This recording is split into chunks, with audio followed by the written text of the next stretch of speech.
semuanya, sahabat Aromaya, apa kabar hari ini? Selamat siang ya tentunya pada hari ini. Terima kasih telah join dan bergabung di acara kami hari ini, persembahan dari Aromaya Residence. Perkenalkan ya, hari ini saya dengan Ridho Abdul Gofar ya dari Aromaya tentunya yang pada hari ini bertindak sebagai moderator nih ya. Jadi hari ini saya ingin mencoba untuk memberikan salah satu materi yang sangat menarik ya, yang akan kita kupas dengan expert yang sangat luar biasa pada hari ini.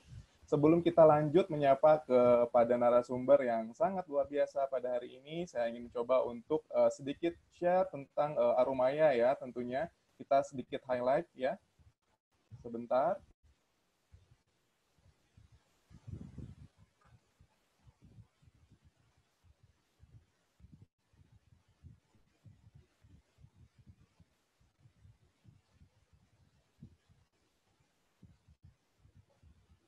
Ya, sahabat Aromaya semua ya, saya ingin sedikit menjelaskan mengenai Aromaya Residence ya, proyek yang sangat luxury sekali ya. Jadi Aromaya sendiri didevelop oleh Astra Property dan Hongkong Land yang kita akan selalu bergandengan tangan membuat satu mahakarya terbaik ya yang akan kita persembahkan kepada sahabat Aromaya semua. Ya, mengenai konsep sendiri, Aromaya Residence ini memang eksklusif unit ya yang terintegrated tentunya. Jadi punya konsep single tower ya yang di sampingnya bisa dilihat di sini diapit oleh dua office tower dan punya juga retail area ya. Jadi sangat menarik sekali, unitnya sedikit tersekali ya, terbatas hanya kurang lebih sekitar 200-an unit saja sahabat Aromaya. Jadi sangat eksklusif sekali ya. Jadi untuk lokasinya sendiri berada persis di Jalan TB Simatupang di Jakarta Selatan yang di sampingnya sendiri ya di sekelilingnya itu betul-betul apa namanya banyak sekali fasilitas umum yang sangat luar biasa ya seperti Klinik Mata Nusantara, terus juga kita berdekatan sekali dengan Siloam Hospital ya. Terus juga dari sisi pendidikannya kita berdekatan dengan Prasetya Mulia. Kalau misalkan sahabat Aromaya mau hangout ke mall ya, itu berdekatan sekali kita dengan Cilandak Town Square, terus juga Pondok Indah Mall tentunya. Nah, ini menarik sekali nih sahabat Aromaya ya. Berbicara fasilitas nih ya, berbicara fasilitas kita punya salah satu fasilitas yang terbaik ya untuk saat ini yang khususnya di daerah TB Simatupang ya, kita punya fasilitas di Only Olympic Lane Sky Pool yang ada di Jakarta. Jadi sahabat Aromaya bisa membayangkan ya, ketika berada di sini itu bisa merasakan sensasinya berada di ketinggian ya. Jadi bisa merasakan double view. Jadi view ke utara itu ke City View dan view ke selatan itu ke Mountain View ataupun ke Pegunungan Salak. Seperti itu. Terus dari sisi construction-nya kita memang di-manage oleh construction ataupun builder yang sangat apa namanya luar biasa ya. Jadi kita memang bekerja sama dengan Accept, itu Accept salah satu member dari Astra juga.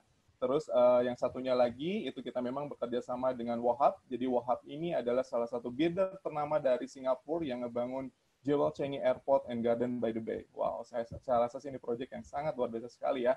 Nah, ini mungkin bentuk foto yang updatean kemarin ya, sahabat Aromaya bisa dilihat di sini. Ini proyek kita, jadi memang walaupun dalam situasi PSBB sekarang ya, kita memang konsisten terus membangun ya tentunya.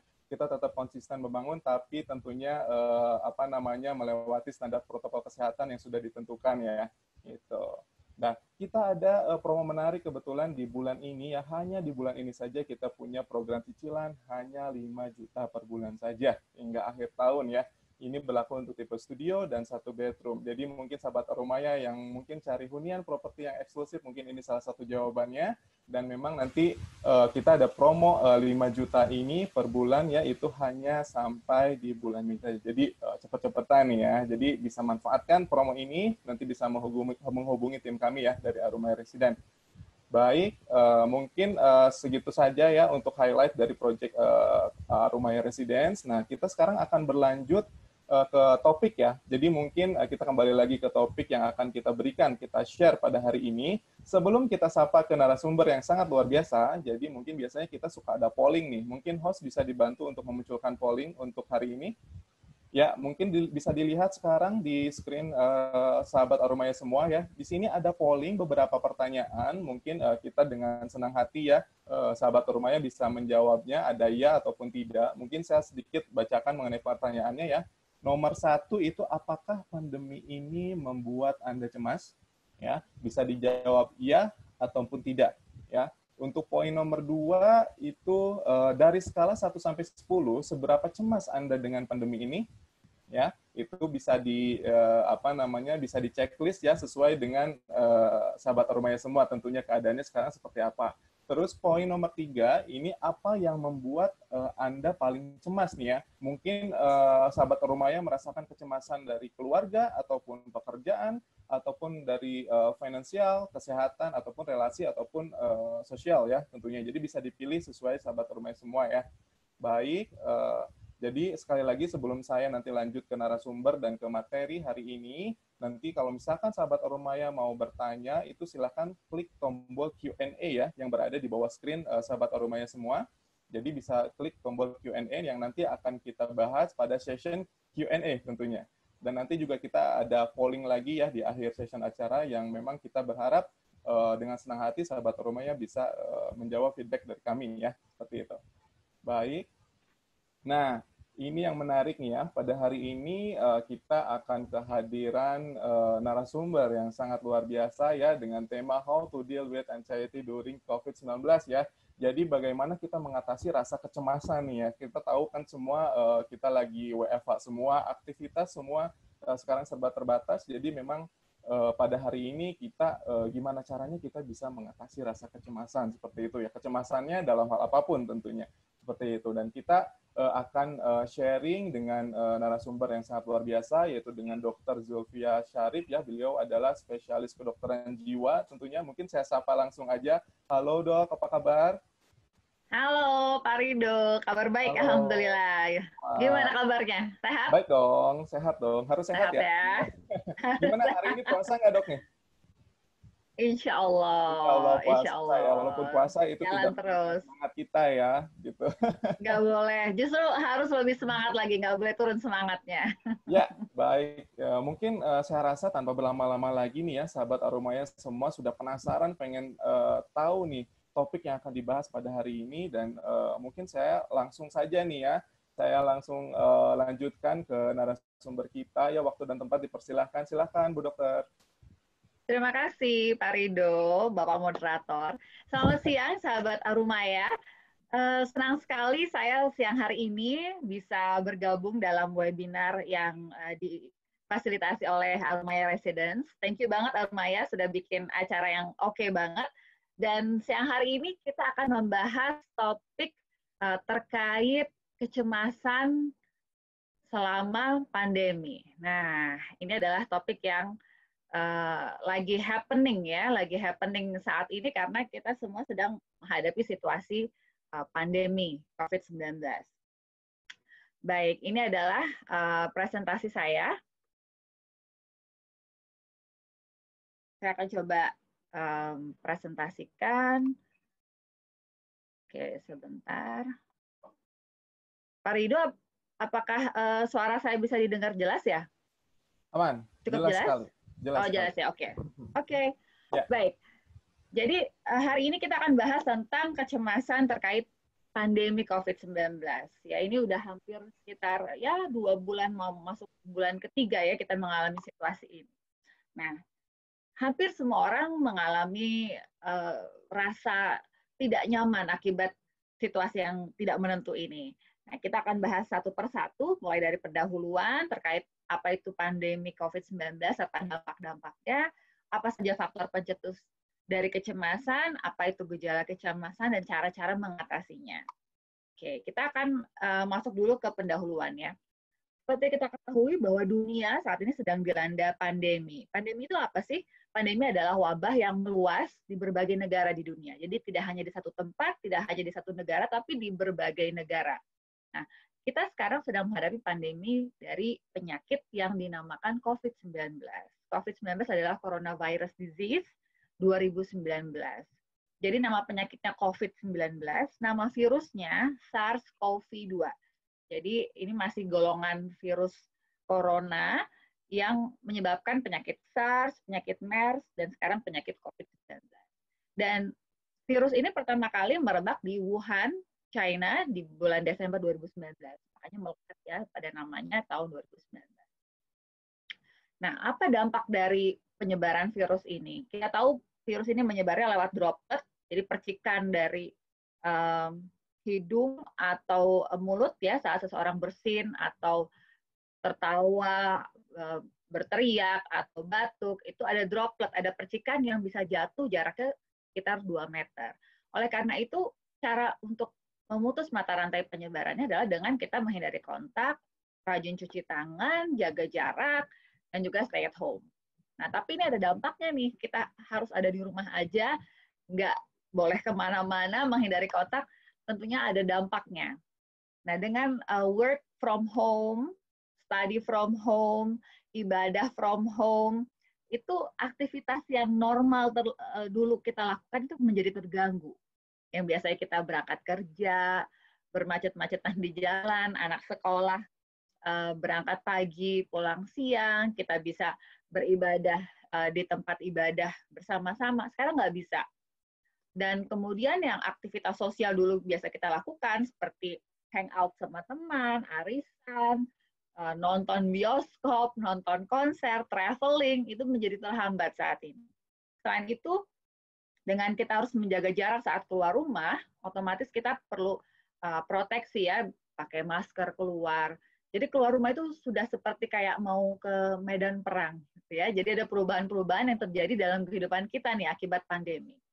Dan orang-orang yang harus stay at home juga sudah mulai mengalami kebosanan. Mulai bosan, harus mengisi waktunya dengan cara seperti apa gitu ya. Karena bisa dibilang aktivitasnya begitu lagi, begitu lagi. Nah, kondisi ini bisa berdampak terhadap kesehatan mental seseorang.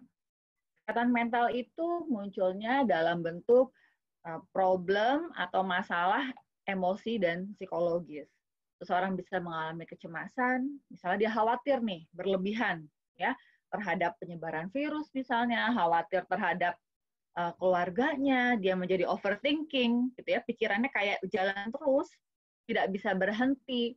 Nah, ini akan membuat orang tersebut menjadi semakin over worry, menjadi khawatir berlebihan.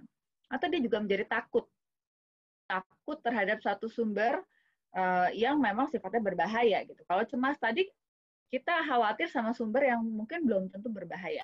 Tapi kalau takut atau fear itu kita takut terhadap sumber yang memang berbahaya. Nah, ini juga bisa menjadi gejala psikologis yang muncul saat pandemi ini. Jadi membuat seseorang mengalami suatu penghindaran gitu ya, saya takut keluar rumah gitu karena di luar rumah anggapannya banyak virus gitu, sehingga menghambat seseorang untuk misalnya harus belanja keperluan pribadinya seperti itu, atau untuk dia berobat ke dokter atau ke rumah sakit. Selain itu, problem kesehatan mental yang lain juga bisa membuat seseorang menjadi sedih, menjadi murung, tidak semangat, hilang minat, gitu ya, pesimis, atau justru mudah marah, jadi sensitif. Karena di rumah sehari-hari 24 jam sama anak sama pasangan, yang ada di rumah jadinya sering cekcok misalnya, sering jadi terjadi perdebatan. Nah, ini adalah masalah-masalah kesehatan mental yang dapat muncul saat situasi pandemi membuat kita mengharuskan kita untuk stay at home. Nah, menurut Perhimpunan Dokter Spesialis Kedokteran Jiwa Indonesia atau PDSKJI, hampir 70%, di sini ya 69% orang yang mengisi suatu kuesioner swapriksa, jadi mengisi ya mengenai pertanyaan-pertanyaan terkait masalah psikologis, nah 70% orang itu menyatakan punya masalah psikologis. Dan masalah psikologisnya apa aja? Ini kita bisa lihat ada 68% tuh mengalami kecemasan, 67% mengalami gejala depresi, dan ada 77% yang mengalami trauma psikologis. Jadi artinya cukup tinggi angka problem psikologis yang dialami seseorang pada situasi ini. Dan kita bisa lihat nih 72% ternyata karakteristik respondennya adalah wanita, gitu ya, yang mudah atau rentan mengalami kecemasan, depresi ataupun trauma psikologis. Nah, apa saja faktor-faktor pencetus kecemasan tersebut? Faktornya antara lain bisa jadi karena problem kesehatan itu sendiri, karena takut tertular virus, atau punya penyakit penyerta, diabetes, hipertensi, penyakit jantung, jadi terhambat harus ke dokter, atau jadi khawatir karena dengar berita bahwa orang yang punya penyakit penyerta cenderung lebih berat kalau terinfeksi virus corona. Jadi kekhawatiran-kekhawatiran terkait kesehatan. Selain itu juga bisa jadi kecemasan terkait keluarga. Misalnya karena tadi harus stay at home, bagaimana bisa mengurus keluarga secara baik, gitu ya. Mungkin tidak dibantu oleh, katakanlah misalnya ada ART yang seling pulang pergi, cuci gosok, misalnya sekarang nggak bisa. Atau misalnya karena pengurusan keluarga yang 24 jam, selama ini kita masih kerja, anak sekolah, sekarang udah 24 jam bersama, jadi semakin senewen gitu, karena nggak biasa jadi guru di rumah misalnya. Itu juga salah satu faktor. Atau, nah ini juga banyak nih sekarang nih ya, masalah pekerjaan, itu juga bisa jadi pencetus. Pekerjaan atau orang yang punya bisnis, punya usaha, juga khawatir dengan usahanya. Jadi saat ini banyak orang yang mungkin di PHK, dirumahkan, atau kehilangan mata pencaharian. Nah, finansial ini juga salah satu faktor pencetus kecemasan, ya. Apalagi sekarang mau Lebaran nih, ya, deg-degan ada THR apa enggak. Padahal saat ini sedang dirumahkan, misalnya, atau usahanya mulai menurun karena orang banyak yang tidak bepergian, gitu, lockdown, sehingga bisnisnya menjadi agak menurun omsetnya. Ini adalah problem-problem yang bisa memicu kecemasan seseorang, ya. Saat ini banyak nih yang terkait finansial dan juga pekerjaan. Tentang pendidikan juga, anak-anak sekarang lagi musim ujian, ada yang mau masuk naik ke SMP, SMA, kuliah, jadi semua berubah rencana, gitu ya. Kita bisa lihat ada beberapa yang wisuda itu online, gitu, ujian tesis online. Jadi akhirnya kita perlu beradaptasi dengan hal baru ini, dan itu sangat mungkin membuat orang menjadi cemas. Nah, problem terkait masa depan ini juga jadi pertanyaan yang membuat orang menjadi bertanya-tanya, sampai kapan sih situasi ini akan berlangsung? Gitu. Kemudian kita akan kayak gimana nih hidup kita di masa yang akan datang? Nah, ini adalah sumber-sumber pencetus kecemasan selama pandemi ini. Jadi sebetulnya kecemasan itu apa? Nah, kecemasan atau bahasa kerennya anxiety adalah perasaan khawatir atau gelisah. Sebetulnya ini bisa dialami oleh siapa aja. Setiap orang bisa ngalamin kecemasan, ya. Dan untuk sebagian orang, kecemasan itu datang dan pergi, kadang sebentar. Misalnya kita mau ujian, ada cemas. Mau pidato di depan umum, ada deg-degan, cemas, gelisah. Itu wajar, karena sebentar nanti juga hilang atau pergi. Nah, saat seseorang menghadapi satu tekanan, stres, seperti situasi ini kan juga bisa dibilang situasi yang stressful. Bisa jadi nggak bisa fokus, mudah marah, tidak bisa duduk diam, kemudian tidurnya terganggu, ya, sering merasa sedih, merasa bersalah, khawatir, jadi tiba-tiba pengen nangis, kayaknya badannya lelah, gitu, nggak ada energi, mulai terganggu pola makan. Ini adalah beberapa gejala-gejala seseorang saat mengalami tekanan, gitu. Dan kalau kita spesifik terhadap kecemasan itu sendiri, selain tadi khawatir, tegang, gelisah, ada perasaan bahwa kayak dirinya sedang dalam bahaya, kayak ada yang ngejar-ngejar, kayak ada sesuatu yang akan terjadi, bahkan beberapa orang ngerasa kayak, aduh, kayak udah hampir mau mati, gitu ya, saking merasa tidak nyaman dengan perasaan yang dialami. Nah, detak jantung juga cepat biasanya, ya, berdebar-debar jantungnya, kemudian nafasnya cepat, terengah-engah, jadi berkeringat, kemudian tangannya gemeteran, kadang-kadang merasa otot-ototnya kayak berkedut-kedut, tubuhnya lemah, lesu, sulit konsentrasi, susah tidur, dan paling sering nih, mulai muncul gejala-gejala sakit mah, ya, asam lambungnya naik, bolak-balik minum obat mah nggak sembuh-sembuh, bisa jadi itu adalah gejala kecemasan. Atau mulai mules, diare, ya, atau justru sembelit. Nah, ini adalah hal-hal yang merupakan simptom atau gejala kecemasan. Dan biasanya orang akan mencoba menghindari hal yang membuat kecemasan tersebut. Misalnya dia takut atau cemas terkait berita tentang COVID-19. Dia akan menghindari berita-berita terkait COVID, misalnya seperti itu, ya. Atau ada kecemasan tertentu yang lain, dia akan menghindari hal tersebut. Nah, ini adalah simptom atau gejala kecemasan. Nah, jadi kecemasan itu tidak selalu hanya di perasaan. Seringkali justru gejala fisik ya. Tadi kayak gejala sakit mah, sakit kepala, badannya pegal-pegal, susah tidur, dan sebagainya. Jadi coba aware, coba sadari kalau ada gejala yang hilang timbul, udah diobati tidak membaik, jangan-jangan itu merupakan kecemasan. So, gimana cara bedainnya? Cemas yang wajar atau tidak wajar? Nah, tidak wajar kalau kecemasan itu menimbulkan penderitaan. Artinya orang tersebut udah merasa nggak sanggup menderita ngalamin kecemasan itu. Satu, menderita. Kedua, sudah terganggu fungsi kehidupannya dia. Misalnya kerja nggak bisa konsentrasi. Atau dia jadi terganggu pola tidurnya. Terganggu relasi sama orang. Mau komunikasi sama pasangan, nggak bisa dengan baik-baik karena dia udah sibuk dengan kecemasan dan pikirannya sendiri. Nah, ini merupakan kecemasan yang tidak wajar. Kita harus waspadai, jangan sampai jadi gangguan cemas. Nah, gimana nih cara mengatasi kecemasannya? Banyak orang bertanya-tanya gitu ya, gimana? Apakah harus selalu ke dokter? Apakah harus selalu dengan obat? Sebetulnya kita bisa mencoba melakukan cara-cara untuk mengatasi kecemasan terlebih dahulu.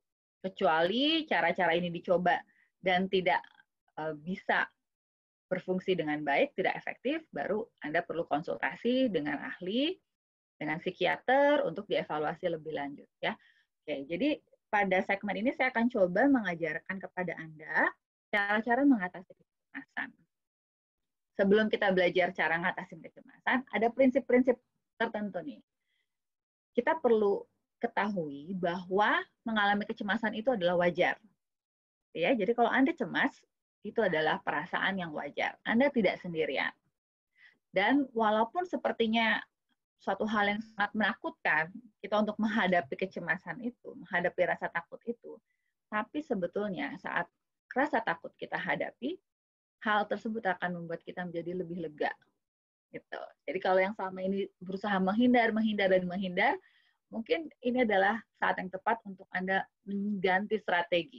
Jadi menghadapi rasa takutnya supaya perasaan Anda menjadi lebih lega dibanding sebelumnya. Dan kalau Anda merasakan cemas, berusaha untuk tidak terlalu keras pada diri Anda. Tanpa disadari, kadang-kadang kita tuh jadi orang yang sangat kritis terhadap diri sendiri. Ya, harus perfect, harus begini, harus begitu. Well, nobody is perfect. Tidak ada satu orang pun di dunia ini yang perfect. Dan tidak ada satu hal pun yang harus sempurna. Tidak ada cacat. Ya, jadi it's okay kalau kehidupan kita saat ini mungkin sedang masa-masa sulit ya, karena hidup itu ya seperti roda pedati ya, kadang di atas, kadang di bawah. Jadi jangan terlalu keras sama diri Anda, jangan terlalu mengkritik diri Anda sendiri. Terima bahwa kehidupan itu memang bergulir dan ada masa-masa senang, ada masa-masa sulit. Oke, dan tentunya pelajari dan latih cara-cara menenangkan diri sendiri ya. Oke, yang pertama kita akan belajar tentang teknik mindfulness. Mindfulness ini ada banyak sebetulnya tekniknya. Salah satunya nanti adalah grounding yang mau saya ajarkan untuk Bapak Ibu semuanya. Jadi seringkali saat kita cemas, kita tuh sibuk dengan pikiran dan perasaan. Kita tidak aware dengan apa yang sedang kita lakukan pada saat ini. Nah, ini adalah step by step untuk melakukan teknik mindfulness. Prinsip pertama adalah kita perlu tenang. Oke, tenang dan coba terhubung dengan tubuh Anda. Nah, caranya adalah kita mencoba untuk bernafas selambat dan sepelan mungkin. Gitu ya. Jadi kalau lihat di gambar ini, kita bernafasnya kita tarik lewat hidung, kemudian hembuskan lewat mulut. Sambil saya jelaskan, Bapak Ibu bisa coba praktekkan. Jadi kita mencoba untuk fokus pada pernapasan, tarik nafasnya lewat hidung, dihembuskan lewat mulut. Dan ini dilakukan selambat mungkin. Dan kalau Bapak Ibu sedang duduk atau berdiri, coba secara perlahan tekan kedua kaki ke lantai. Ini adalah fungsinya untuk grounding. Grounding itu kayak membumi gitu ya, merasakan bahwa saya sedang menapak, saya sedang ada di tempat ini. Gitu. Saya sedang menapak di bumi, nggak ngawang-ngawang gitu ya. Jadi adalah grounding. Tekan kedua kaki ke lantai. Setelah itu Bapak Ibu bisa mencoba untuk merentangkan kedua lengan, gitu ya. Atau setelah direntangkan, kemudian coba dikatupkan. Ya, itu adalah cara untuk bisa lebih aware. Jadi tahap pertama tadi pernapasan, tekan kaki, kemudian rentangkan tangan. Nah, setelah tahap itu Bapak Ibu lakukan, sekarang saya akan membantu Bapak Ibu untuk lebih aware terhadap apa yang terjadi di sekitar. Coba fokus pada hal sekitar Bapak Ibu. Sekarang coba lakukan, amati di sekitar Bapak Ibu, apa 5 benda yang Bapak Ibu lihat. Coba amati sekarang. Ya, lihat meja, atau dinding, atau lampu, atau jendela, apa 5 benda yang Bapak Ibu lihat. Kemudian, sekarang aktifkan indera pendengaran. Apa 3-4 benda yang Bapak Ibu dengar saat ini? Apakah suara kendaraan di luar? Apakah suara anak menangis? Suara tetangga lagi tertawa misalnya? Suara orang lagi masak? Apa yang Bapak Ibu dengar saat ini? Kemudian coba hirup udara. Hirup udara, rasakan apa yang Bapak Ibu cium dengan indera penciuman. Ada bau apa? Ada wangi apa yang Bapak Ibu bisa rasakan? Dan kemudian sadari, lihat sekitar apa yang sedang Bapak Ibu lakukan, lagi ada di mana, di ruangan apa, saat ini sedang melakukan apa. Kemudian coba untuk menyentuh, bisa sentuh lutut atau benda di sekitar, dan rasakan teksturnya. Misal Bapak Ibu menyentuh makanan kah, atau menyentuh benda yang keras, atau yang bergerigi, coba rasakan teksturnya ya di permukaan kulit. Jadi ini adalah untuk membangkitkan sense atau indera Bapak Ibu, penglihatan, pendengaran, penciuman, ya peraba, bahkan bisa sampai juga perasa. Kalau misalnya lagi nggak puasa gitu ya, bisa kita taste atau merasakan sesuatu. Jadi saat sedang merasa tidak nyaman, ya ada pikiran yang bikin kalut, perasaan yang nggak enak. Amati bahwa ada perasaan yang nggak enak, yang tidak nyaman, tapi ada juga dunia di sekitar Bapak Ibu yang bisa Bapak Ibu lihat, dengar, sentuh, rasakan, atau cium, atau baui. Gitu. Jadi kita akan mencoba mengalihkan dari pikiran dan perasaan yang negatif ke tahap latihan yang tadi. Gitu ya. Apa yang ada di sekitar, yang terlihat, terdengar, tercium, teraba, terasa. Oke. Itu tadi adalah latihan yang pertama ya, yang mindfulness. Kemudian latihan kedua, ini adalah latihan unhooking. Unhook itu kan kayak kait ya, nyantol. Kalau ada pikiran yang mengganggu, biasa kita kayak nyangkut di situ terus. Nggak bisa fokus ke hal lain, kita mikirin hal itu. Atau perasaannya itu terus. Nah, kita mau mencoba melepaskan kaitannya. Yang sering dilakukan, tapi sebetulnya tidak efektif, misalnya lagi ada kesel nih ya, bawaannya pengen marah gitu, mau teriak, gitu ya, teriak. Atau, aduh jangan pikirin, jangan pikirin, jangan pikirin. Tapi yang muncul selalu pikiran itu justru. Ya. Atau menghindar nih, nggak suka sama bos misalnya, menghindar terus. Ya. Atau justru, aduh di tempat tidur aja nggak mau ngapa-ngapain. Berusaha mengasingkan diri. Atau merasa udah putus asa, menyerah. Sebagian orang justru mencoba untuk minum alkohol, ya. Kadang ada yang pakai drugs, merokok, gitu, atau berantem, nyalahkan diri sendiri dan sebagainya. Ini bukan cara yang efektif. Nah, tahapan dari latihan ini adalah mencoba mengamati dan memberi nama terhadap pikiran dan perasaan yang muncul. Oke, jadi amati dan beri nama. Kalau misalnya, aduh kayak nyesek nih dadanya, gitu ya, coba perhatikan dan perasaan, kemudian beri nama.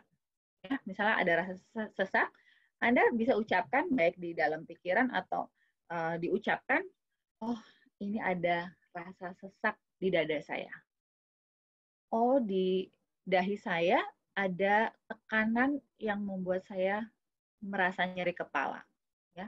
Atau saat ingat pengalaman tidak enak di masa lalu, ini adalah memori yang menyakitkan di masa lalu. Jadi diamati dan diberi nama. Nah, kalau bisa justru gunakan kalimat bahwa saya perhatikan, gitu ya, saya amati, ini adalah pikiran tentang masa lalu yang tidak mengenakan. Atau Anda bisa gunakan kalimat, saya amati ini adalah perasaan marah di dalam diri saya. Jadi diamati dan diberi nama. Kadang-kadang seringkali kita merasa, aduh, saya tidak tahu nih apa yang saya rasain, gitu ya, galau, gitu ya. Galau itu apa definisinya? Apa yang Anda rasakan? Nah, itu yang perlu diamati. Sebetulnya bukan nggak tahu yang dirasain, hanya tidak diamati. Jadi sekarang Bapak Ibu bisa latihan untuk mengamati apa pikiran dan perasaan yang muncul dan beri nama. Gitu ya, dikasih label, kasih nama. Jadi misalnya lagi di tengah keluarga kumpul terus mau marah gitu ya, maunya ngambek, coba mulai amati. Saya mengamati ada rasa marah nih pada diri saya saat ini. Ya, jadi amati dan rasakan dan beri nama. Tapi meskipun ada perasaan marah, saya memilih untuk fokus menikmati kehadiran keluarga saya, makan bersama keluarga saya, waktu bersama suami dan anak-anak saya, seperti itu. Jadi mengamati perasaan yang muncul dan Bapak Ibu bisa memilih untuk melakukan hal yang lain. Jadi kita kayak udah kita amati, kita beri nama, ya, kaitannya kita lepas. Oke, saya udah tahu kok ini marah, saya lagi nggak suka, lagi sebel, tapi saya mau memilih untuk melakukan hal yang ini. Itu adalah teknik-teknik untuk bisa kembali ke aktivitas dan juga lingkungan yang sedang Bapak Ibu hadapi saat ini. Jadi tidak stuck dengan pikiran dan perasaan yang negatif. Oke. Jadi intinya adalah situasi ini terjadi hampir di seluruh dunia ya. Pandemi memicu kecemasan. Tapi itu adalah hal yang wajar. Hal yang wajar, karena ini sesuatu yang baru, sesuatu yang misterius, sesuatu yang serba tidak menentu. Tidak wajar kalau kecemasan itu mengganggu ibu, membuat menderita, sudah mengganggu aktivitas. Oleh karena itu, silakan latihan, pelajari lagi, nanti bisa di-share materinya, bisa Bapak Ibu pelajari tentang teknik-teknik yang saya tadi ajarkan, dan mudah-mudahan setelah ini kita bisa berdiskusi hal-hal apa yang Bapak Ibu masih ingin minta dijelaskan lebih lanjut.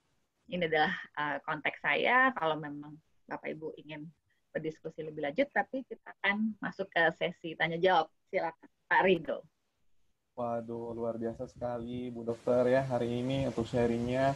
Mungkin sebelum masuk ke session apa namanya tanya jawab ya, saya juga sedikit tadi terkait slide di keberapa tuh ya terkait kecemasan yang memang ternyata lebih banyak ke wanita ya dibanding ke laki-laki gitu ya. Ternyata yang sering merasakan cemas itu cenderung ke wanita ya dibanding ke laki-laki. Jadi kadang saya sendiri suka ngerasa apa namanya mungkin di situasi COVID sekarang nih ya Bu Dokter. Jadi kadang ngerasa batuk-batuk sedikit jadi parno, aduh cemas, wah jangan-jangan nih COVID nih, ya kan. Terus juga kadang kemarin sempat diare gitu, wah ini takut COVID nih ya. Terus ada Dikit-dikit panas. COVID ya. Iya, jadi memang faktor-faktor kecemasan itu yang saya rasa mungkin apa namanya laki-laki juga merasakan itu. Tapi tadi saya menarik melihat dari sisi apa namanya di slide dokter yang berikannya, memang kecemasan itu ternyata lebih banyak di perempuan. Apa yang menyebabkan faktor itu, Dok? Gitu. Ya, karena cara kerja otak wanita dan pria itu beda. Pria itu lebih dominan rasionya, logikanya. Kalau wanita tuh lebih dominan emosinya, gitu ya. Tapi bukan berarti pria itu nggak punya emosi, nggak punya perasaan. Kayak tadi bisa juga ya, ada cemas, ada worry, sedih gitu. Tapi rasionya lebih dominan. Wanita juga gitu, bukan berarti nggak logis, tapi biasanya emosinya lebih dominan.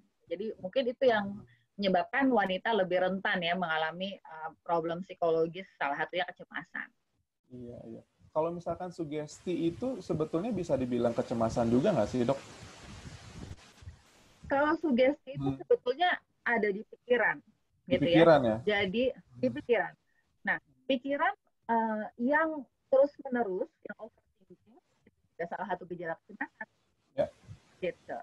Jadi sebetulnya saat kita tahu nih ada sugesti negatif di pikiran kita gitu ya. Aduh, saya batuk-batuk nih, jangan saya COVID gitu. Jadi akhirnya semuanya kita udah pikirannya ke arah COVID dan akhirnya jadi cemas, kita sebenarnya bisa balikan jadi sugesti positif. Oh, saya batuk-batuk nih.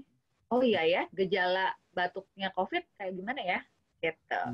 Kita mencoba untuk membuat sugesti yang positif. Oh, ini hanya batuk alergi atau saya batuk ringan aja karena kurang minum misalnya gitu. Jadi kita mencoba untuk memberikan sugesti positif ke diri kita, perasaannya juga nanti akan lebih reda. Oh, berarti memang sugesti dari diri kita sendiri itu berpengaruh besar ya, bisa memperbaiki diri sendiri artinya ya, Dok ya. Betul. Gitu. Betul. Dibanding dengan sugesti dari orang lain mungkin. Ya. Iya. Ya, betul. Jadi kita sendiri yang bisa mengendalikan ya sugesti itu. Oke, betul baik. sekali. Ini, Dok, ada pertanyaan nih ya dari Ibu Amalia ya. Jadi bagaimana cara mengatasi gangguan tidur nih akibat cemas? Karena memang kita tahu termasuk saya sendiri ya, kadang ngerasa sebetulnya kayak khawatir apa gitu loh, belum tahu juga di pikiran saya, tapi merasa khawatir yang akhirnya itu membuat kita jadi susah tidur gitu ya. Bahkan kalau di situasi sekarang bulan puasa gitu ya, saya juga puasa yang memang kadang sampai sahur saya nggak tidur juga gitu, karena ngerasakan kecemasan itu. Mungkin ini pertanyaan dari Ibu Amalia, mungkin bisa dijawab juga nih, Dok ya, silakan. Oke, terima kasih Ibu Amalia. Memang antara gangguan tidur sama kecemasan ini kayak hampir satu paket kadang-kadang gitu ya. Kalau orang yang cemas, sebetulnya orang yang cemas itu pikirannya jalan terus, gitu. Sehingga saat mestinya tubuhnya tertidur, pikirannya kan mestinya juga ikut tidur, gitu ya. Nah, orang yang cemas itu pikiran suka masih jalan. Makanya kadang-kadang tidurnya kebangun, atau susah tidur, atau mimpi buruk, ya, atau lebih awal bangunnya, gitu. Karena ada pikiran yang masih terus berjalan yang belum bisa resolve, belum bisa terselesaikan, gitu. Nah, cara mengatasinya adalah kalau memang problem tidurnya itu berkaitan sama kecemasan, berarti kita harus atasi dulu sumber cemasnya, gitu. Apa sumber cemasnya? Jadi tidak semerta-merta hanya langsung minum obat tidur, gitu ya. Karena yaitu minum obat bisa tidur, kalau nggak ada obat nanti nggak bisa tidur. Karena sumber cemasnya belum diatasi. Jadi cari tahu dulu sumber cemasnya apa, amati dan beri nama gitu. Oh, saya cemas dengan pekerjaan saya karena saya ada risiko di PHK misalnya. Sebutin aja, namain gitu. Kadang-kadang kita cemas tapi kita takut mau ngomonginnya. Kayak takut kejadian, takut ini. But it's okay, karena itu justru dengan kita menyadari dan memberi nama atau mengungkapkan itu akan membuat kita sebenarnya agak lebih lega, bebannya justru berkurang sedikit gitu ya. Nah, kalau untuk cara-cara bisa tidur lebih nyenyak ada beberapa teknik ya, tentunya artinya kita mencoba menghindari minum kafein menjelang tidur ya, menghindari olahraga berat menjelang tidur, kemudian juga usahakan siang tuh tidak tidur, jadi pola tidurnya memang di malam hari gitu. Bisa minum susu sebelum tidur, membuat suasana ruang tidur itu nyaman gitu ya. Itu adalah teknik-teknik yang bisa dilakukan lah untuk membantu tidur. Ya, mungkin itu jawabannya ya Bu Amalia, mudah-mudahan terjawab ya. Ini ada pertanyaan lagi dari Pak Ignatius nih ya. Jadi Dok, saya mau tanya nih untuk teknik tadi ya, yang mindfulness nih ya. Jadi best praktisnya itu bisa di jam-jam berapa nih? Apakah ada jam-jam tertentu gitu? Ya, Oke. Dijawab? Ya, silakan. Ya, sebetulnya bisa di jam berapa aja. Tapi akan lebih efektif saat melatih hal tersebut saat Anda merasa justru lagi cemas. Saat lagi pikirannya nggak bisa konsen. Saat lagi ada perasaan yang negatif atau pikiran yang negatif, nah itu adalah saat yang tepat untuk mempraktikkan mindfulness. Jadi itu kayak break sebentar dari kecemasan Anda. Gitu ya. Nah, seringkali tapi kalau kecemasannya sangat meningkat, udah keburu susah tuh mau latihan gitu.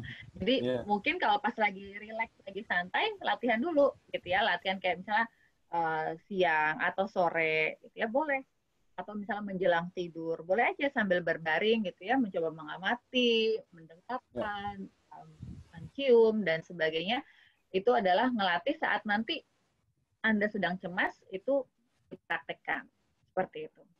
Oke, berarti jawabannya bisa di kapan aja ya, di jam berapa aja ya, untuk teknik ini ya. Gitu. Oke, mungkin Pak Igna bisa terjawab ya dengan jawabannya. terus juga ada pertanyaan lagi nih dari Bu Desi ya. Dok, saya ingin bertanya nih, akhir-akhir ini saya sering mengalami diare nih, dan badan terasa nyeri, terus semua apakah ini termasuk cemas juga dok? Dan saya rasa parno juga sama COVID nih. Mungkin seperti tadi yang saya rasakan ya, mungkin bisa dijawab lagi dok. Ya, buat Bu Desi, kalau misalnya mengalami diare, gitu ya, coba dievaluasi dulu. Ada nggak ya makanan atau pola makan yang membuat saya jadi diare? Gitu. Misalnya ada makanan tertentu kah, atau ada kondisi tertentu yang memang bisa menyebabkan diare. Tapi kalau sudah dievaluasi, kayaknya makanannya sama aja dari yang sebelum-sebelumnya, gitu ya. Tidak ada yang berbeda, atau mungkin sudah mencoba minum obat, tapi kok masih juga diare. Nah, itu baru kita berpikir ke arah ya, badan nyeri juga gitu. Kalau misalnya kita habis kerja berat, misalnya pegal-pegal gitu ya, mungkin itu hal yang wajar gitu, karena otot kita memang habis digunakan untuk pekerjaan yang berat. Tapi kalau kayaknya kita melakukan hal yang biasa aja di rumah doang gitu ya, tidur-tiduran aja kok badan nyeri. Nah, mungkin itu bisa jadi cemas. Memang bisa jadi. Dan kalau Ibu Desi sudah bisa menyatakan saya rada parno juga sama COVID, ini adalah langkah awal nih. Berarti Ibu Desi udah mulai aware.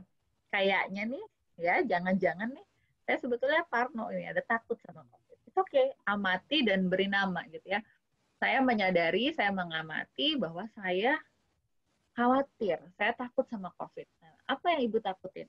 Gitu. Apanya? Takut tertular, takut menularkan, takut keluarga kena, gitu ya. Apa yang paling menakutkan dari COVID?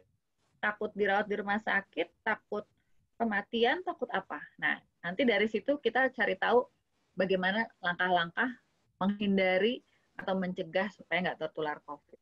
Jadi ketakutannya kita ajak diskusi gitu, supaya lebih rasional gitu.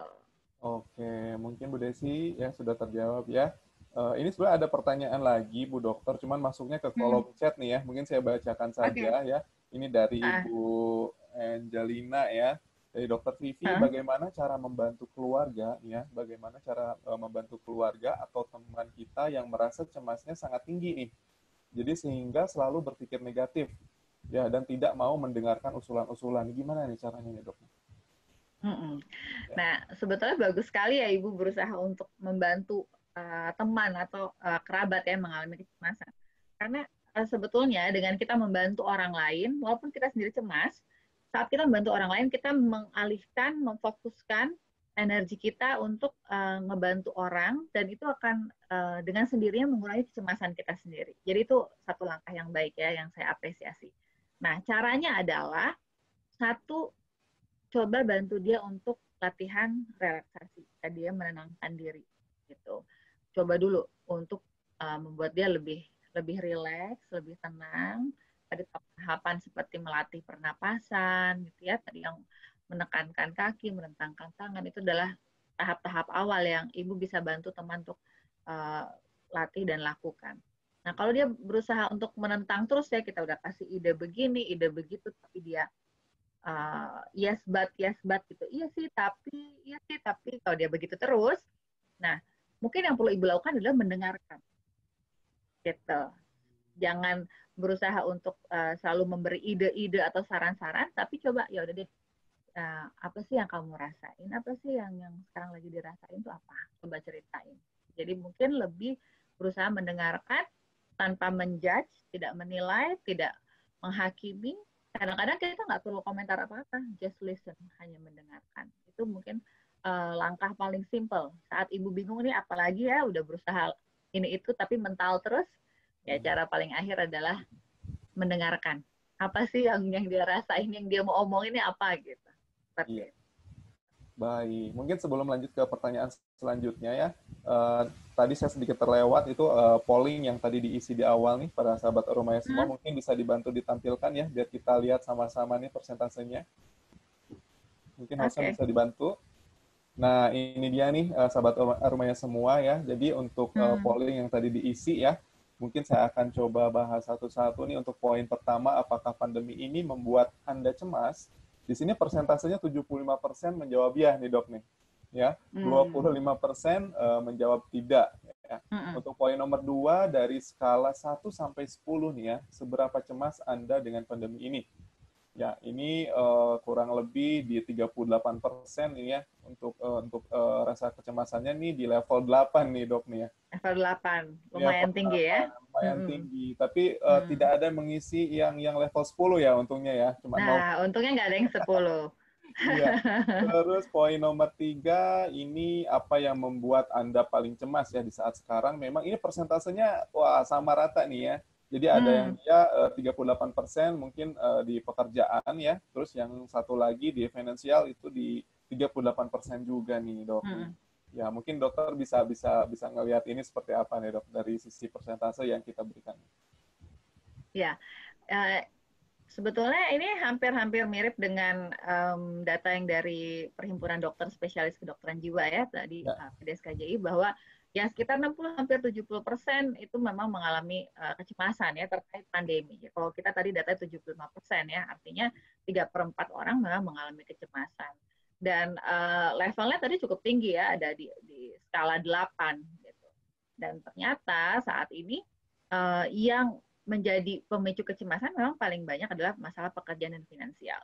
Mungkin saat kalau kita melakukan webinar dan polling ini di awal pandemi, banyak kan tentang kesehatan atau tentang keluarga. Nah, karena udah ke arah sini nih, udah Ya. semakin ke sini tuh memang fokusnya udah di masalah pekerjaan dan finansial. Karena sudah mulai di titik yang jenuh gitu ya, sudah di titik yang mungkin tabungan semakin menipis gitu. Kayaknya Ya. kok pekerjaan dan usaha semakin belum terlihat kapan bangkitnya. Nah, ini adalah jadi sumber kecemasan. Jadi memang problem pekerjaan dan finansial ini salah satu titik yang memang jadi ya katakanlah jadi hal yang cukup menyita pikiran dan perasaan orang pada saat-saat ini. Baik, ini ada pertanyaan lagi nih dok nih ya dari Ibu Juni nih ya. Faktor kejenuhan menjadi apa namanya tekanan darah itu naik nih ya. Gimana cara mengatasinya? Padahal memang sebelumnya nggak ada riwayat darah tinggi nih dok. Ini gimana? Ya, nah kalau ibu sebelumnya tidak ada riwayat penyakit darah tinggi, Ya.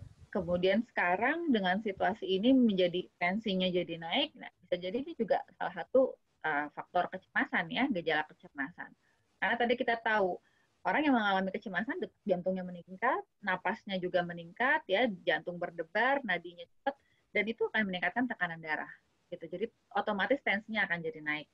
Nah oleh karena itu cara untuk bisa membuat normal lagi tensinya adalah melakukan latihan-latihan yang tadi saya ajarkan, gitu ya, mindfulness, relaksasi. Dengan teknik yang pertama, yang pernapasan aja itu sudah akan membantu membuat satu irama napas lebih lambat, detak jantung lebih lambat, tensinya juga akan menjadi turun. Maksudnya turunnya bukan jadi rendah, tapi jadi normal. Gitu. Tapi memang perlu dilakukan konsisten ya, konsisten, teratur, sabar. Jadi jangan baru latihan berapa kali napas, dok saya kok masih cemas. Nah itu memang harus rutin gitu.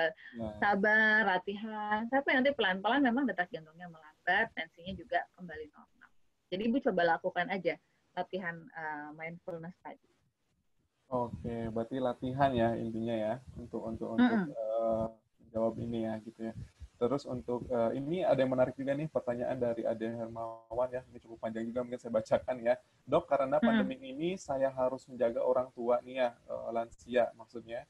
Saya hingga 24 jam nih, ya hingga 24 jam. PRT saya, mungkin pembantu saya memilih mudik ya, sehingga membuat saya mengerahkan seluruh resource saya, termasuk harus mengerjakan pekerjaan kantor juga. Kadang saya terbangun mendengar suara orang tua saya memanggil, padahal orang tua saya sedang tidur, gitu. Dan sering itu terjadi, gitu. Apakah ada saran dari dokter nih ya, karena sudah hampir 1 bulan ini saya sulit tidur ya, padahal saya sudah coba ya teknis minum susu hangat, gitu ya, terus juga mencegah untuk minum kopi. Selama ini saya tidak menggunakan obat tidur tentunya. Mungkin ada saran dari dokter untuk mengatasi masalah dari Ade Hermawan ini ya. Mungkin silakan dok. Ya, baik. Ini menarik ya. Saat situasi seperti ini, PRT nggak ada, akhirnya mungkin selama ini dibantu ya dalam perawatan orang tua, apalagi lansia, Itu juga suatu hal yang cukup menantang ya, merawat lansia. Dan sekarang harus dilakukan sendiri, apalagi masih tetap kayaknya ya, Ade Hermawan. Nah, bisa jadi ini ada namanya emosi yang conflicting, ya, bertentangan. Di satu sisi ada kewajiban seorang anak untuk merawat orang tua, ya kan, jangan jadi anak durhaka nih, harus nurut gitu ya, berbakti ya, membalas budi orang tua. Tapi di sisi lain mungkin sebetulnya ini sebenarnya bapak ya, bapak ibunya, Ya, Pak Ade ini mungkin merasakan perasaan kesal, marah gitu ya, sedih atau mungkin gregetan gitu dalam merawat orang tua, tapi nggak bisa diungkapkan karena tadi nggak boleh ngelawan kan, nggak boleh durhaka sama orang tua. Jadi perasaannya conflicting. Yang satu harus berbakti, yang satu ada perasaan kesal. Nah, gimana caranya adalah ada perlu berdamai nih dengan perasaan ini, gitu. Menjalani peran merawat orang tuanya ini dengan aware dengan perasaan gitu ya, bahwa oh saya capek, saya lelah mengerjakan pekerjaan kampus, itu merawat orang tua yang mungkin kadang-kadang orang tua ada lupanya, ada rewelnya dan sebagainya. Jadi tidak apa-apa untuk menyadari perasaan yang muncul gitu, supaya itu tidak terpendam. Tapi bukan berarti jadi diomongin ke orang tua gitu ya, oh bapak bawel banget sih, nggak tahu ya saya capek, bukan seperti itu ya. Tapi aware gitu bahwa saya lelah, tapi saya ingin melakukan ini sebagai seorang anak gitu. Saya memilih ini untuk berbakti sama orang tua. Tapi saya nggak pungkiri saya kesal. Saya nggak pungkiri bahwa saya lelah gitu merawat orang tua. Gak apa-apa, tapi itu diakui diri sendiri gitu, tanpa harus kayak diungkapkan dengan kayak marah-marah, ngomel dan sebagainya. Tapi dirasakan dan diakui perasaan itu. Gitu.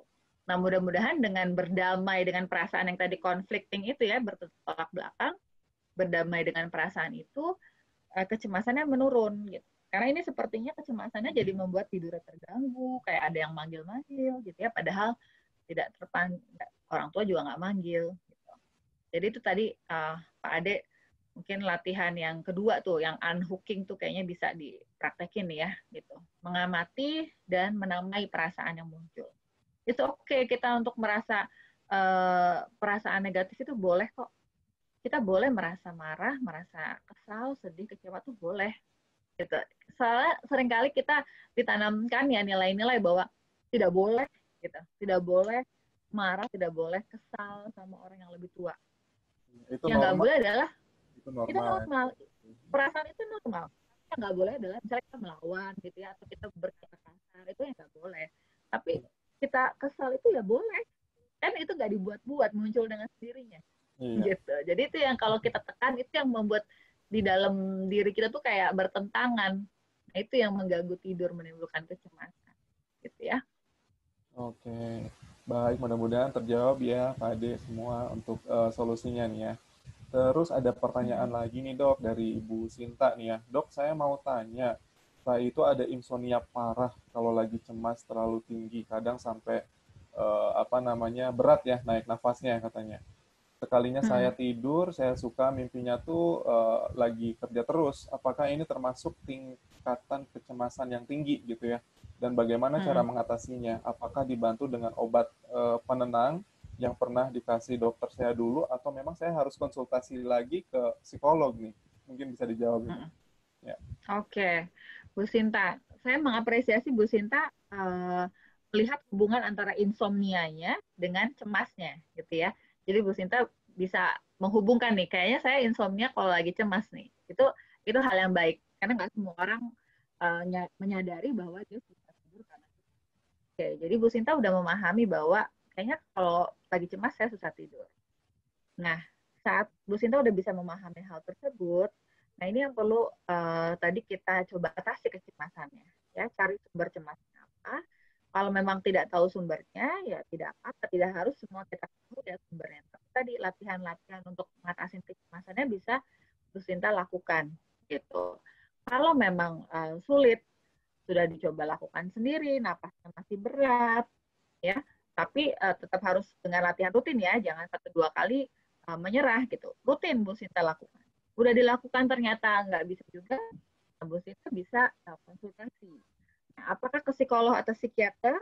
Kalau psikolog, Bu Sinta bisa konsultasi dan nanti diberikan namanya psikoterapi, ya, terapi non obat ya, tanpa obat. Bagaimana cara-cara teknik bisa tidur.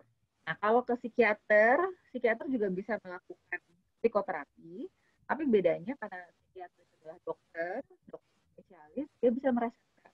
Jadi kalau sekiranya tidurnya betul-betul terganggu sampai jadi besokannya jadi lemas, nggak bisa kerja, biasanya dokter akan merasakan obat untuk membantu biar Bu Sinta bisa tidur. Gitu. Jadi kalau memang kayak udah terganggu banget, tadi sampai bilangnya insomnia parah, ya mungkin perlu konsultasi ke psikiater lagi untuk dievaluasi ya masalah tidurnya. Oke, Bu Juni, yang mudah-mudahan terjawab juga ya, ataupun Bu Sinta tadi ya. Terus ini ada pertanyaan lagi nih dari Pak Untung ya. Ini selamat siang Pak Rido dan Dr. Vivi ya. Jadi nama saya Untung Supriyato ya, ingin bertanya kapan sebaiknya seseorang dengan anxiety disorders memerlukan konsultasi dengan psikiater nih. Ya, dan apakah ada korelasi antara anxiety disorders dengan post traumatic stress disorders? Terima kasih. Wah, ini kayaknya ada istilah kedokteran ya. Udah canggih nih istilahnya nih Pak Untung ya. Oke. Ya. Pak Untung, terima kasih untuk pertanyaannya. Kapan sebaiknya konsultasi? Saat anxiety, kecemasan, sudah menjadi satu gangguan kecemasan, anxiety disorder. Tadi syaratnya gangguan adalah adanya penderitaan, gitu ya. Udah menderita, kayaknya nggak sanggup nih ngalamin kayak begini, nggak enak banget. Dan ada fungsi kehidupan yang terganggu, ya, fungsi pekerjaan jadi keganggu, atau fungsi sosialnya terganggu, komunikasi sama orang terganggu, saking cemasnya, gitu ya. Nah, kalau sudah sampai mengalami gangguan, menderita dan terganggu kehidupannya, ini adalah tanda bahwa harus konsultasi ke psikiater. Nah, apakah ada korelasi antara gangguan cemas, anxiety disorder, dengan kita sebutnya PTSD ya, post traumatic stress disorder, gangguan stres pasca trauma. Jadi gangguan stres pasca trauma ini seperti ini. Seseorang mengalami peristiwa traumatik, peristiwa yang mengancam kehidupan, jadi mengancam nyawa atau mengancam integritas dirinya. Misalnya contohnya mengalami pengalaman mungkin gitu ya, kayak mau diperkosa atau mau dibunuh atau mengalami peristiwa tsunami, bencana alam, itu peristiwa traumatik. Setelah peristiwa traumatik tersebut, dia mengalami gejala-gejala yang masih ada terus, walaupun peristiwanya udah lewat. Nah, itu adalah PTSD, gangguan stres pasca trauma ya, PTSD tadi. Ada nggak kaitannya? Sebetulnya kaitannya gejalanya bisa mirip ya, gejala-gejala kecemasan itu bisa sama. Orang gangguan cemas tadi gelisah, susah tidur ya, overthinking. Orang dengan PTSD juga bisa seperti itu. Tapi yang membedakan adalah kalau pada PTSD harus ada peristiwanya dulu, peristiwa yang traumatik. Traumatik itu kata kuncinya adalah mengancam nyawa, ya, mengancam jiwa atau mengancam integritas diri. Integritas diri itu artinya kayak diperkosa itu kan bukan terancam mati ya, tapi terancam integritas dirinya hancur gitu. Nah, kalau mengalami peristiwa seperti itu dan ada gejala yang berlanjut, itu adalah PTSD gitu. Ya, jadi gejalanya bisa mirip tapi sebetulnya gangguannya berbeda. Oke. Halo, ayo Bu Ya. Vivi, Dokter Vivi masih kedengaran ya? Ya, masih. Oke. Ini ada pertanyaan yang sangat menarik nih ya. Ini ada pertanyaan menarik dari Ibu Melani. Kebetulan masuknya ke chat nih ya. Ke chat. Oke. Mungkin saya pengen coba berinteraksi juga ya dengan Ibu Melani. Mungkin bisa bertanya secara live. Mungkin host bisa dibantu menghubungkan ke Ibu Melani. Halo, selamat siang Bu Melani. Ya, siang. Halo, siang Ibu. Ya, mungkin bisa langsung bertanya ya, biar lebih Oke. Iya, lagi. ada pertanyaan nih, bagaimana cara mengatasi, memproses emosi kemarahan dengan benar, karena emosi itu kan harus dikeluarkan ya dok ya. Jadi kalau emosi misalnya marah itu kan takutnya berakibat bisa melukai orang lain. Di dalam keluarga juga kadang ada anak yang cukup aktif gitu ya, terus membuat kita marah gitu. Nah, bagaimana cara kita memproses emosi marah ini dengan baik dan benar, Bu Dokter? Oke, Bu Melani, pertanyaannya luar biasa ya. Oke, terima kasih untuk pertanyaannya. Ya, jadi emosi yang kita rasakan itu salah satunya marah, bukan berarti kan orang bilang harus dikeluarin, gitu ya. Nah, mungkin saya akan gunakan kata yang berbeda, harus diekspresikan, gitu. Jadi emosi yang kita rasakan itu kita ekspresikan. Caranya, nah ini yang caranya yang perlu adaptif. Ada orang yang kalau marah daripada nyesek ya di dalam dada, berusaha untuk kayak banting barang, teriak gitu ya. Ada yang mukul, ada yang ya dia berusaha mengungkapkan perasaan marahnya. Tapi hal tersebut justru tidak sehat untuk orang tersebut, ya, karena dengan berteriak, banting barang, justru tekanan darah naik, detak jantung meningkat, ya, secara fisik kesehatannya akan menjadi lebih terganggu. Kemudian relasi sama orang akan terganggu, sama pasangan jadi cekcok, sama anak jadi hubungan tidak baik, misalnya sama teman, atasan dan sebagainya juga tidak baik. Jadi dampaknya walaupun kayaknya lepas dari dada perasaan marahnya, tapi ternyata dampaknya tidak baik, tidak positif. Jadi gimana? Caranya adalah mengekspresikan gitu, mengungkapkan, tapi dengan cara yang adaptif, yang beradaptasi ya. Misalnya kita kesel nih sama teman atau sama anak gitu ya, kita bisa sebutkan, Mama marah, kamu melakukan hal ini, gitu ya. Mama tidak suka kamu melakukan hal ini. Ungkapkan kemarahan, ketidaksukaan tersebut, tapi dengan nada, dengan cara yang tidak emosional, gitu. Nah ini agak susah. Ini butuh latihan, butuh skill. Karena kalau marah tuh kita kayaknya pengen ngeluarin semuanya gitu ya, kayak dari dalam mau keluar semua. Nah ini kita perlu belajar mengontrol apa yang keluar dari ucapan kita, perilaku kita gitu. Cara yang paling efektif adalah dengan menahan beberapa detik sebelum kita mau ngeluarin. Misalnya kita mau marah, tarik nafas dulu gitu ya, kalau perlu hitung 1 sampai 5 supaya nada dan apa yang kita ungkapkan dan kita sampaikan itu akan berbeda dibanding kita misal lihat berantakan kita langsung gimana sih berantakan gitu ya, mau teriak. Tapi kalau misalnya kita lihat berantakan, kita tarik nafas sampai 5, Dek, Mama tidak suka rumah berantakan, tolong kamu bereskan gitu. Itu akan jadi berbeda gitu, dia nangkepnya juga akan beda ya. Jadi hal ini memang butuh dilatih, tapi bukan berarti hal yang impossible gitu. Hanya perlu untuk lebih bisa mengendalikan emosi, tapi bukan berarti dipendam gitu ya. Kalau tidak suka, marah, sedih boleh disampaikan, kecewa boleh. Saya kecewa Anda melakukan ini sama saya, gitu ya. Tapi beda sama kalau kita, kamu gimana sih ini. Nah itu orang nangkepnya akan berbeda. Itu bisa dipraktekkan buat semua Bapak Ibu gitu ya. Dan ini pertanyaan yang bagus banget dari Bu Melani gitu. Dan ini tidak mudah ya, tidak mudah. Saya tahu ini tidak mudah, tapi ini adalah hal yang kalau Bapak Ibu bisa menguasai skill ini, Bapak Ibu akan punya relasi yang bisa dibilang cukup baik dengan semua orang gitu. Dok, mau nanya lagi satu, berarti artinya kalau kita sudah menyampaikan perasaan kita, itu artinya emosi kita tuh sebenarnya sudah dikeluarkan tuh ya Dok ya?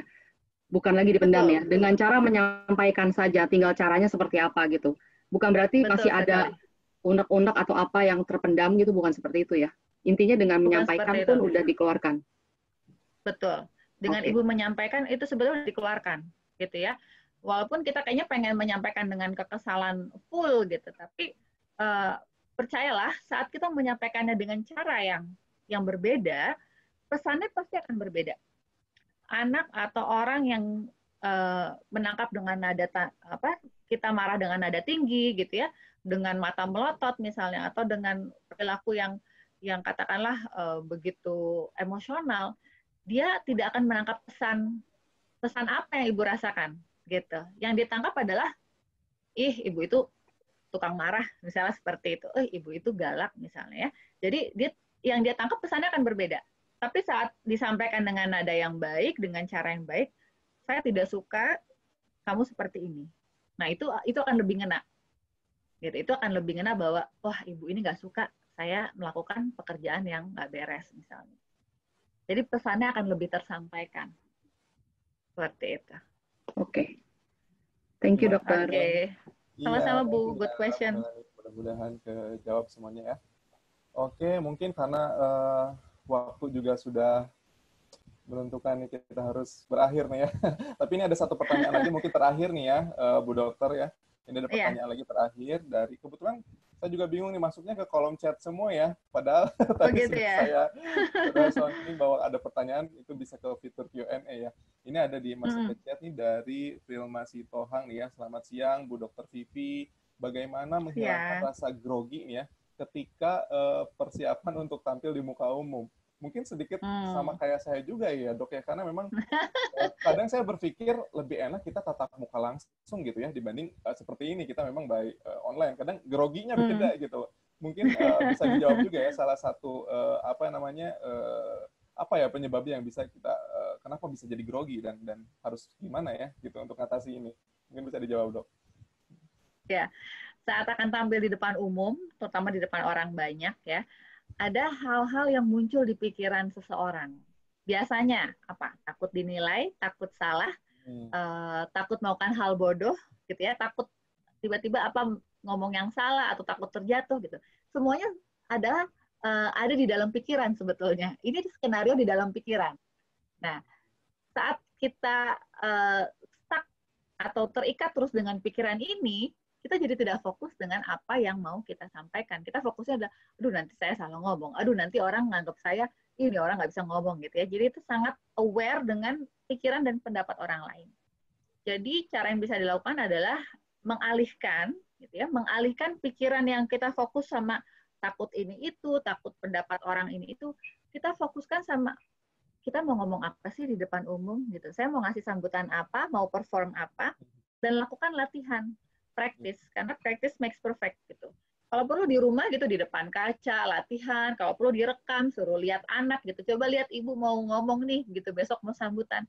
Lakukan berkali-kali sehingga sudah ada rehearsal gitu ya, ada latihan dan nanti saat hari H ibu perlu tampil, groginya akan jauh berkurang gitu kan. Karena apa? Karena sudah pernah melakukan itu walaupun di rumah, di depan kaca, di depan anak-anak di rumah, tapi sudah ada momen ibu melakukan hal tersebut, gitu ya. Jadi coba alihkan pikiran dari yang ketakutan atau khawatir terhadap persepsi orang, lebih fokus sama apa yang ingin disampaikan, apa yang ingin ditampilkan, seperti itu. Oke, berarti lebih kepada praktis ya. Kita setiap hari harus berlatih juga ya, di depan kaca. Betul. Yang tadi Bu Dokter bilang ya, seperti itu. Baik. Mungkin kalau misalkan nanti masih ada pertanyaan ya tidak usah khawatir juga, nanti akan kita coba jawab juga dan nanti akan kirimkan via email tentunya ya bagi sahabat Arumaya semua. Mungkin sekarang sudah masuk ke session akhir nih ya. Sebelum saya akhiri, tak lupa akan ada polling lagi nih mengenai feedback ya untuk acara kita biar lebih baik lagi nih ke depannya ya sahabat Arumaya semua. Mungkin bisa ditampilkan, hostnya bisa bantu. Nah ini dia event feedback ya. Jadi ada poin nomor 1, nomor 2 ya seberapa Anda mengetahui event ini, ya seberapa puas Anda dengan event ini. Ini kita dengan sangat senang hati sekali ya apabila sahabat Arumaya semua bisa menjawab feedback ini ya agar kita ataupun event kami bisa lebih baik lagi untuk kedepannya tentunya. Oke, bisa dijawab mungkin sambil berjalan juga ya. Mungkin ini sudah masuk session akhir nih ya, Bu Dokter nih ya. Aduh sayang sekali memang banyak pertanyaan juga nih ya. Mungkin sebelum terakhir nih ya, mungkin saya sedikit ingin coba untuk memberikan apa namanya pertanyaan kesimpulan ya. Intinya kesimpulan pada hari ini itu seperti apa sih Dok? Mungkin 1-2 menit saja dari topik ataupun tema hari ini, silakan. Oke. Hari ini kita banyak membahas tentang kecemasan. Ya, kecemasan itu bisa terkait apa saja, tapi spesifik hari ini kita tadi belajar bahwa kecemasan pada situasi pandemi ini bentuknya ada berbagai macam, faktor penyebabnya, pencetusnya juga berbagai macam. Namun demikian, kita juga tahu tadi membedakan antara cemas yang masih wajar dan cemas yang tidak wajar. Tidak wajar kalau sudah mengalami penderitaan dan sudah mengganggu fungsi sehari-hari. Oleh karena itu, ada beberapa teknik yang bisa Bapak Ibu lakukan untuk mengatasi kecemasan. Tadi 2 teknik yang saya ajarkan adalah teknik mindfulness, gitu ya, atur nafas, grounding, tekan kaki, rentangkan kedua tangan, dan mulai aktifkan panca indera. Kemudian yang kedua adalah unhooking. Unhooking itu adalah bagaimana melepaskan kaitan dari pikiran dan perasaan negatif dengan cara menyadari, mengamati, dan memberi nama terhadap apa yang Bapak Ibu pikirkan dan rasakan. Nah, mudah-mudahan apa yang kita bahas hari ini bermanfaat, lakukan terus latihan dan juga pelajari cara-cara mengatasi kecemasan, dan yakin bahwa semua itu bisa dilewati dan kita semua akan baik-baik saja pada akhirnya. Wah, luar biasa sekali Dokter Vivi. Terima kasih ya atas kesimpulannya. Juga terima kasih sekali lagi untuk waktunya ya untuk bisa sharing dengan kami, dengan sahabat Arumaya semua.